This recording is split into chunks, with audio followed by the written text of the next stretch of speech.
Sementara itu, saudara, material longsor berupa batu berukuran besar jatuh dan menutup jalan Poros Maros Bone, Sulawesi Selatan. Akibatnya arus kendaraan mengalami kemacetan karena akses jalan tertutup material longsor.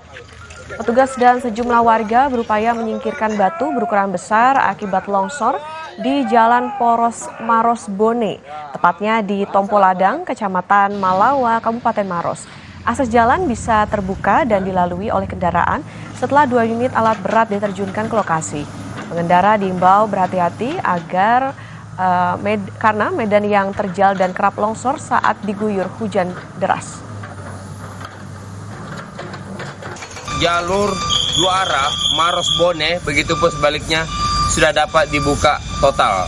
Dan untuk evakuasi material di 4 titik longsor di Tompo Ladang, alhamdulillah dengan menggunakan 2 alat berat yang dimulai pada pukul 7.00 hingga pukul 09.00 telah rampung 4 titik.